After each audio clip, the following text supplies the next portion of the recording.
जय हिंद बच्चों मैं अजय कुमार वाराणसी उत्तर प्रदेश से आपके अपने चैनल नव शिक्षण पे स्वागत करता हूँ।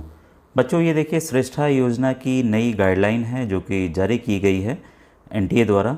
तो पूरी मैटर को हम समझने जा रहे हैं और पूरा वीडियो अवश्य देखिएगा। कुछ वीडियोस मैंने डाले भी हैं और मैंने आपसे रिक्वेस्ट किया था कि मुझे केवल व्हाट्सएप पे जिनकी भी 1500 तक रैंक आ रही है, चाहे वो क्लास 9th के हों बच्चे, ठीक है, चाहे वो बच्चे क्लास 11th के हों, ठीक है, तो 1500 रैंक तक आ रही है, वो केवल अपना रिज़ल्ट और साथ में अपना नाम, पापा का नाम और मोबाइल नंबर भेजिएगा, जिससे मैं आपको ऑल इंडिया श्रेष्ठा ग्रुप पेरेंट एसोसिएशन है उसमें मैं आपको ऐड करवा सकूं। तो जिन जिन बच्चों का आ रहा है मैं भेजते जा रहा हूँ, वो धीरे धीरे ऐड होंगे क्योंकि एडमिन उसको पहले देखेंगे फिर उसको ऐड करेंगे। अब देखिए इसका फ़ायदा क्या है बच्चों, देखिएगा समझिएगा और पूरा वीडियो ज़रूर ध्यान से देखिएगा। कुछ बदलाव आए हैं तो जो बदलाव आ रहे हैं उसको आपको समझना पड़ेगा, काफ़ी ज़्यादा पेजेस भी हैं तो पेशेंस के साथ आपको सुनना होगा। ये स्कीम बच्चों स्टार्ट हुई थी ऐसे 2022 में और ये स्कीम वैलिड है अप टू 2025 एंड 26 तक, मतलब अगले साल तक ये स्कीम चलेगी, ठीक है। तो जो ऑल इंडिया श्रेष्ठा एसोसिएशन है, जो बच्चे एडमिशन ऑलरेडी ले चुके हैं श्रेष्ठा वाले स्कूलों में, उनके पेरेंट्स का एसोसिएशन है, उन बच्चों का एसोसिएशन है जो कि इस काम को देख रहा है कि ये स्कीम अच्छी है और ये स्कीम बढ़ाई जाए। तो यहाँ पर इनके मेंबर्स एनटीए भी गए थे, उन्होंने बराबर ये जाते रहते हैं, कहीं कहीं कुछ कुछ जो प्रॉब्लम्स आती है तो उनको बताते हैं, ताकि देखिए हर एक चीज़ मतलब प्रॉब्लम्स तो थोड़ी बहुत देखे रहती है लेकिन उसका सॉर्ट आउट अगर हम बताएंगे नहीं ऊपर तो भाई जानकारी कैसे होगी। तो ये लोग जाते हैं, बाकायदे जो मेंबर्स हैं वहाँ मिलते हैं और जानकारी वहाँ देते हैं और वहाँ से समाधान होता है, ठीक है। तो आपसे रिक्वेस्ट करेंगे कि आप सभी बच्चे जुड़िए ताकि ये जो बेहतरीन स्कीम सरकार द्वारा चलाई गई है वो बच्चों जारी रहे और इसका फ़ायदा हर जो समाज के लोग हैं उनको मिल सके, ठीक है। तो ये था, तो आपसे रिक्वेस्ट है जो भी कुछ और पूछना हो मुझे यूट्यूब के आप कमेंट सेक्शन में पूछिएगा। हज़ारों मैसेज बच्चों पेंडिंग है, मैं देख नहीं पाया हूँ और मैं बताता भी हूँ कई बार कि मैं गवर्नमेंट टीचर हूँ, सरकारी अध्यापक हूँ बच्चों, ठीक है। तो जैसा समय मिलता है वैसे मैं कार्य कर पाता हूँ। तो थोड़ा सा आप भी पेशेंस के साथ काम कीजिए, जो भी पूछना है यूट्यूब पे पूछिएगा और समय आने पर और भी बच्चे उसका आंसर दे सकते हैं जिनको उसकी जानकारी है। और समय आने पर जो जो चीज़ें सही होंगी, आप काफ़ी दिनों से पूछ रहे रिज़ल्ट कब आएगा, रिज़ल्ट कब आएगा। देखिए रिज़ल्ट मैं झूठ मूठ डालता, इस दिन आ रहा है इस दिन आ रहा है तो अच्छा नहीं लगता। रिज़ल्ट आ गया है अब आपके सामने, तो सभी बच्चों को बहुत बहुत बधाई। काउंसलिंग के लिए भी काफ़ी बच्चे आ रहे हैं, कितने तक सिलेक्शन होगा बच्चों ये देखिए। क्लास मैं फिर से बताना चाहूँगा, क्लास 9th में जिनकी भी 1500 तक रैंक है, क्लास 11th में जिनकी भी 1500 तक रैंक है, वो कंफर्म मान के चलिए उनको कहीं ना कहीं कोई ना कोई स्कूल मिलना है। कई बच्चे स्कूल लिस्ट की बात करें कि सर कौन सा स्कूल अच्छा है क्या है, तो बच्चों अभी एनटीए द्वारा स्कूल काउंसलिंग जैसे स्टार्ट होगी तो लिस्ट जारी की जाएगी, ठीक है। अब लिस्ट आप कैसे देख सकते हैं, ये देखिए लिस्ट अपडेट होती है, मत सोचिएगा कि पुराने हू बहू वैसे ही रहेंगे, कुछ नए स्कूल आएंगे, कुछ पुराने हटेंगे, कुछ ऐड होंगे, ठीक है। तो न्यू अपडेट होगी और मेरे पुराना वीडियो है, आपको क्या करना है केवल एक देखिए श्रेष्ठा 2024 प्लेलिस्ट, ये लेटेस्ट है, इसको नहीं देखना है आपको, केवल एक मैंने श्रेष्ठा की प्लेलिस्ट अलग से बनाई हुई है तो उसको आपको क्या करना है देखना है। थंबनेल से आप जान जाएंगे कि हाँ ये काउंसलिंग वाला वीडियो है, ठीक है। थंबनेल देख लीजिएगा, काउंसलिंग वाला वीडियो, तो उसमें आपको स्कूल की पूरी लिस्ट मैंने कई बार ऐसे स्क्रॉल करके दिखाई हुई है अलग अलग राज्यों की। तो इंडिया का हर एक राज्य में, in every state the school is available, the CBSE board residential school is available everywhere. और कुछ जगह के इन्होंने प्रावधान इस बार चेंज किए हैं, ये आपको मैं दिखाने चाह रहा हूँ। जब आप काउंसलिंग करें तो ध्यान से बच्चों नोट करके करें आप, ठीक है, तो गलती नहीं करनी है, ठीक है। और उसका भी ऑप्शन मिलता है कि फर्स्ट राउंड में आपको स्कूल पसंद नहीं आए तो सेकंड राउंड में जा सकते हैं, तो उसमें लेकिन वही बची कुछ सीटें रहती हैं, लेकिन तब भी पिछली बार बच्चों को मिला था। कट ऑफ का वीडियो मैं अलग से बनाऊंगा क्योंकि वो भी काफ़ी हर एक का रिज़ल्ट दिखाना, एनालिसिस करना ज़रूरी है, ठीक है। तो आइए अब वीडियो को, मेरे ख्याल से आपकी काफ़ी क्वेरी सॉल्व हो गई होगी और जो भी पूछना है आप यूट्यूब के कमेंट सेक्शन में ही बच्चों पूछिएगा, ठीक है। तो ये देखिए जैसा आप जानते हैं कि ये स्कीम केवल जो शेड्यूल कास्ट के बच्चे हैं तो उनके लिए केवल है जो सीबीएसई के स्कूलों में फ्री पढ़ते हैं। कई बच्चे पूछते हैं सर हॉस्टल क्या अलग से देना है, पैसा कुछ भी नहीं देना है। यही तो है, देखिए अब कितने पैसे देगा सरकार आपके लिए स्कूल को, ये भी पूरी जानकारी आपको यहाँ मिलेगी। ठीक है, तो एक एक चीज़ ध्यान से आप यहाँ समझते जाइएगा। इसमें देखिए जो चीज़ें हैं कि ये स्कीम शुरू की गई 2021-22 में, तो ये मैंने पहले ही बता दिया है। अब देखिए ये जो ब्लैक हुआ इसको अलग से पढ़ना है। इस बार जो चेंज हुआ है वो मैं भी देख रहा हूँ। The residential school recommended under Shreshta by district authorities in 2021-22 and other eligible private residential school affiliated to any other board including the state board recommended by district authority for participation in the scheme। ठीक है, तो यहाँ पर जो admission दिया गया था वो एक तो सीबीएसई के स्कूलों में, और ये कौन तय करता है कि किसी डिस्ट्रिक्ट का, तो डिस्ट्रिक्ट की जो कमेटी बनी रहती है वो तय करती है कि इस श्रेष्ठा स्कीम के अंतर्गत किन स्कूलों को दिया जाए। तो इसमें ध्यान दीजिएगा स्टेट बोर्ड भी रखे गए हैं, मतलब यूपी बोर्ड का भी कोई स्कूल हो सकता है, आंध्र प्रदेश बोर्ड का भी कोई स्कूल हो सकता है, तेलंगाना बोर्ड का भी कोई स्कूल हो सकता है, तमिलनाडु बोर्ड का भी हो सकता है। तब आप बोलेंगे कि सर आप तो सीबीएसई कह रहे थे। तो यहाँ ध्यान रखिएगा उस लिस्ट में ऐसे भी स्कूल रहेंगे जो कि स्टेट बोर्ड से राज्य सरकार द्वारा एफिलिएटेड होंगे, जैसे बिहार सरकार, बिहार बोर्ड का हो गया, ठीक है, मध्य प्रदेश बोर्ड का हो गया, तो सीबीएसई नहीं होंगे। ये आपको क्या करना होगा, जो क्योंकि इतने स्कूल होंगे, मैं सबका तो भाई बताना बहुत मुश्किल है, कुछ नहीं करना है। गूगल आप करते ही हैं, गूगल पे स्कूल का नाम डालिए, पूरी डिटेल आ जाएगी, उसका फ़ोन नंबर आ जाएगा। ठीक है, आप फ़ोन करके पता कर लीजिए कि सर आपका सीबीएसई बोर्ड है, यूपी बोर्ड है, या आंध्र प्रदेश बोर्ड है, तेलंगाना बोर्ड है, क्या है। ठीक है, और जैसा आपको जिसमें एडमिशन लेना हो आप एडमिशन लीजिए। अब तो सब कुछ गूगल पे अवेलेबल भी है। ठीक है, और अगर आप ऑल इंडिया श्रेष्ठा ग्रुप में जुड़ जाते हैं तो उसमें हर एक स्टेट के वहाँ पर बच्चे हैं, उनके पापा मम्मी हैं, तो आप उनसे बात करके जानकारी भी ले सकते हैं कि ये स्टेट बोर्ड है कि सीबीएसई बोर्ड है कि क्या है। ठीक है, तो कई बातें हैं इसमें, तो आप उससे जुड़ जाइएगा। इसमें देखिए क्या है, in the scheme will be done in 9th and 11th for completion of education till 12th based on selection through NTA.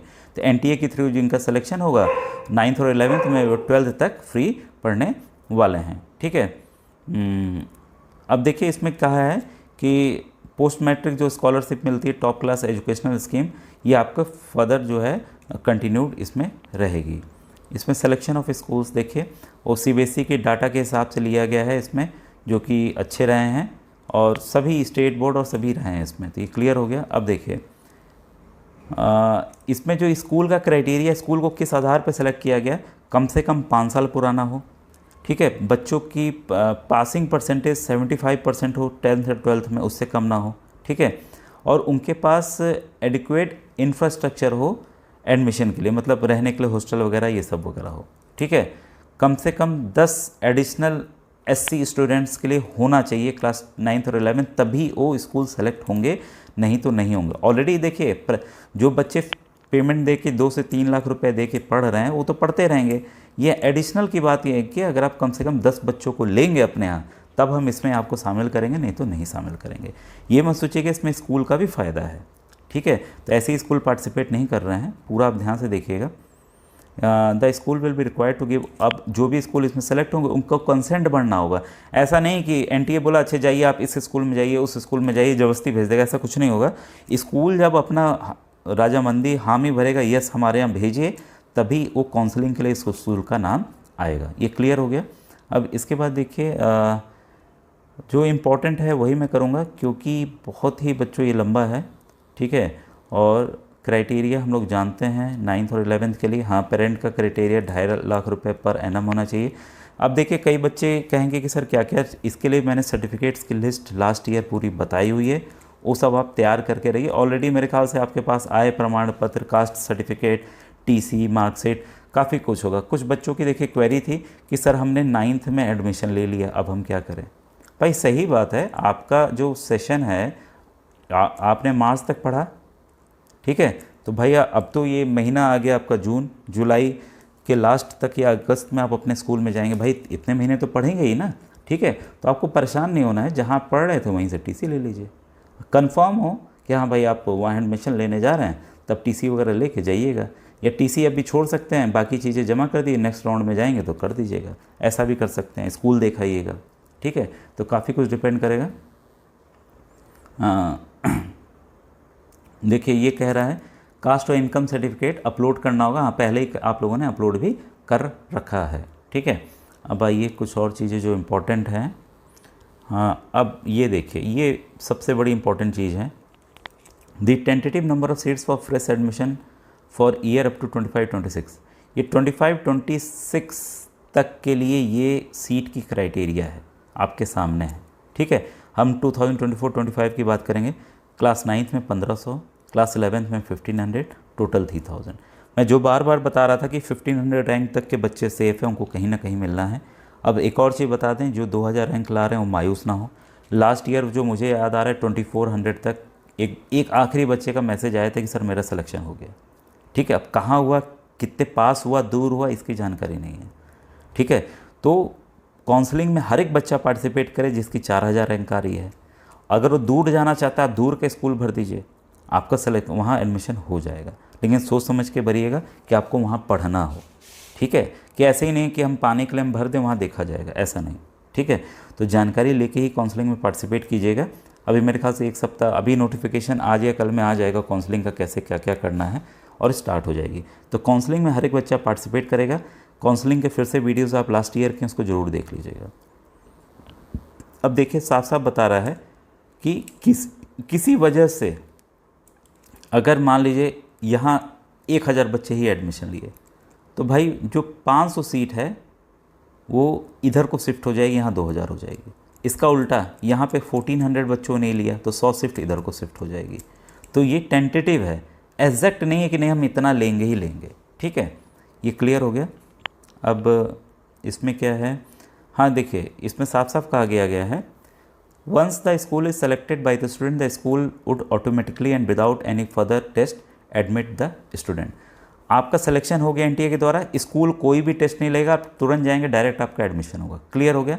The fee for the student covering the entire school fee, covering the school fee में क्या क्या आता है, जो पैसा देना है, including tuition fee, tuition fee भी है उसमें है, and hostel free. Hostel fee मतलब कि इंक्लूडिंग मैस, आपका रहना खाना और खाना पीना सब कुछ है, रहना भी प्लस वहाँ खाना भी, ठीक है। खाना वगैरह सब, फूड वगैरह सब कुछ उसमें इंक्लूडेड है, उसके लिए आपको कुछ भी देना नहीं है। Would be release directly to the school by the ministry within 30 days. आपने एडमिशन ले लिया, आप पढ़ने लगे, जो पैसा है वो स्कूल को डायरेक्ट 1 महीने के अंदर चला जाएगा, ठीक है। तो आपको उसकी चिंता नहीं करनी है, सरकार खुद देगी। क्लियर हो गया। अब देखिए जो मेन है, अब ये स्कूल क्या करेगा कि स्कूल अपने तरफ से एक काउंसलर नियुक्त करेगा बच्चों के लिए, जो बच्चे एडमिशन लेने जा रहे हैं, ताकि जो उनकी दिक्कत आ रही है उसको हल कर सकें। ये स्कूल को हिदायत दी गई है, ठीक है। इसमें देखिए साफ साफ, the student admitted in class 9th और 11 including the student admitted during financial year shell automatically funded for the next classes till they complete 12th का। कई बच्चों के क्वेश्चंस थे, सर 9th हमने किया, 10th भी हमने किया, क्या 11th के लिए देना होगा? नहीं देना होगा। आप 12 तक फ्री पढ़ने वाले, जो 11 मिलेंगे 11-12 फ्री पढ़ेंगे, और नेक्स्ट ईयर के लिए ऑटोमेटिकली आपका पैसा भेजा जाता रहेगा जब तक आप वहाँ से टीसी वगैरह नहीं ले लेते, ठीक है। ब्रिज कोर्स कराया जाएगा, यहाँ बात कही गई है अलग से। ब्रिज कोर्स मतलब कि जो बच्चे पढ़ने में थोड़ा कमज़ोर है, जिनकी इंग्लिश वीक है, अक्सर ये गांव के बच्चे जाते हैं, तो उनकी थोड़ी सी पढ़ाई कमज़ोर रहती है, तो उनको अच्छा बनाने के लिए ब्रिज कोर्स चलाने की योजना है, ठीक है। तो उसके लिए अतिरिक्त 10% एनुअल फ़ी का दिया जाएगा। मान लीजिए आपकी 1 लाख है, 1 लाख एक्चुअल में है, 9th के बच्चों को के लिए सरकार 1 लाख स्कूल को देती है, उसका 10%, ठीक है, उसका 10%, ठीक है। यानी कि 10,000 रुपये अलग से ब्रिज कोर्स के लिए दिया जाएगा एक बच्चे का, ठीक है। 10 बच्चे हैं तो भाई 1 लाख हो गया, ताकि टीचर अलग से लगा के आपको पढ़ाया जा सके, ठीक है। और इसको ब्रिज कोर्स को 3 महीने और बढ़ाया जा सकता है स्टूडेंट की रिक्वायरमेंट की, अगर बच्चा और कमज़ोर है तो इसको बढ़ाया जा सकता है। तो ये सब अपने राइट्स आप याद रखिएगा, ताकि आप वहाँ स्कूल में बात भी कर सकें, ठीक है। अब देखिए scholarship for the student will cover school fee including tuition fee, hostel fee, सब कुछ यहाँ दिया हुआ है। अब देखिए ये आ गई पैसे की बात। देखिए जब आप क्लास 9th में एडमिशन लेंगे, गवर्नमेंट क्या देगी आपके ऊपर? 1 लाख रुपया स्कूल को देगी। अगर आप 10th में जाते हैं तो 1,10,000 देगी। 11th में आप एडमिशन ले रहे हैं तो 1,25,000 देगी। 12th में जा रहे हैं तो आप 1,35,000 गवर्नमेंट देगी। ये क्लियर हो गया। तो गवर्नमेंट काफ़ी अच्छा खासा पैसे खर्च कर रही है बच्चों, ठीक है। आपको बस मन लगाकर इच्छा रहती है ना काफ़ी बच्चों की, हम भी बड़े वाले इंग्लिश मीडियम में पढ़ें, ठीक है, तो पूरी आपकी इच्छा यहाँ पर पूरी होने जा रही है। बस आपको मन लगाकर वहाँ मेहनत से पढ़ाई करनी है। और काफ़ी बच्चे शुरुआत में 1 महीना जाकर घबरा जाते हैं, परेशान हो जाते हैं, यार इंग्लिश समझ में नहीं आ रही, ये प्रॉब्लम वो प्रॉब्लम ये दिक्कत, क्योंकि नई जगह, घर पे तो आराम से आप पढ़ते हैं, वहाँ जाते हैं भाई सब तरह के तेज़ बच्चे, सब तरह के तो बच्चे मिलते हैं। तो आपको घबराना नहीं है, मेहनत से ईमानदारी से पढ़ना है, आप अच्छा करेंगे। संजना बांदे का इंटरव्यू आप देख सकते हैं, इंटरव्यू वाले प्लेलिस्ट में हैं। वो उसका आप विश्वास नहीं करेंगे, आप सभी ने NMMS का एग्ज़ाम दिया होगा, उसका इंटरव्यू है बच्चों। 180 में से उसके, मुझे जो याद आ रहा है, उससे 85 नंबर आए थे। आज की डेट में इतनी मेहनत कर रही है कि वो 95% लाई है। और क्लास में ये नहीं कि जो बच्चे श्रेष्ठा के अंदर सेलेक्ट हुए, उनमें जितने भी क्लास में बच्चे हैं, युगांतर पब्लिक स्कूल में पढ़ रही है, उसमें वो टॉप की है। उसका रिज़ल्ट उसने मुझे भेजा था। तो इस तरह की मेहनत ईमानदारी की बात है। और उसके अभी भी उसने पूरे वीडियोस मेरे देखे। बांदे टाइटल के नाम संजना बांदे है, उसकी मम्मी का नाम ध्यान नहीं आ रहा, सरिता बांदे क्या है। तो उसने, आप अभी भी उसके कमेंट देख सकते हैं कि वो मेरे प्रश्नों के क्वेश्चंस के आंसर्स बराबर देती थी। ऐसी ही वो रेगुलर बनी रही, उसने बहुत इम्प्रूव किया। ठीक है, तो आपको लग के पढ़ना है। अब देखिए इसमें जो मेन चीज़ें हैं, और मैं बता दूँ आपको, यहाँ ये है क्या, एक मिनट देखिए। इन केस एनी स्टूडेंट, अब देखिए बाई चांस कोई बच्चा स्कूल छोड़ देता है, ठीक है, payment of fees it should be brought to the notice of the central government, fees paid should be refunded to the concern fund of India. कोई बच्चा अगर छोड़ दिया तो भाई उसके लिए 1 लाख रुपया सरकार दी। तो ये कहा, अगर कोई बच्चा छोड़ दिया तो आपको 1 लाख रुपया सरकार को लौटाना होगा। ये स्कूल के लिए है, ठीक है, आपको कोई परेशानी नहीं होगी। ये नहीं कि आपको पैसा देना है, ध्यान रखिएगा। NGO ऑपरेटेड स्कूल्स, इसके लिए देखिए अलग गाइडलाइंस है, ठीक है बच्चों। ये 13 पेज है, अभी हम 5वें पेज में हैं, ठीक है, तो इसको स्किप कर रहे हैं, ये बहुत इंपॉर्टेंट नहीं है, ठीक है। ऐसे मैं देख लूँगा, अलग से पढ़ लूँगा, कुछ इंपॉर्टेंट होगा तो मैं यहाँ पर बता दूँगा। ये कुछ नई चीज़ें ऐड हुई हैं जो कि मुझे थोड़ा समझना ज़रूरी है, ठीक है। फिर हम इसको आगे बढ़ते हैं, देखते हैं। ये NGO के लिए रूल था, इसलिए मैं इसको ध्यान नहीं दे रहा हूँ अभी। और ये कितने पे कितने हॉस्टल की फैसिलिटीज़ की बात है, स्टैंडर्ड की बात है, कि टीचर कैसे होने चाहिए, ये सब इसमें गाइडलाइन है। आप खुद भी इसको पॉज करके पढ़ सकते हैं, ठीक है। और आपका, और जो इम्पोर्टेंट आएगी चीज़ें मैं खुद बताऊंगा बच्चों इसमें।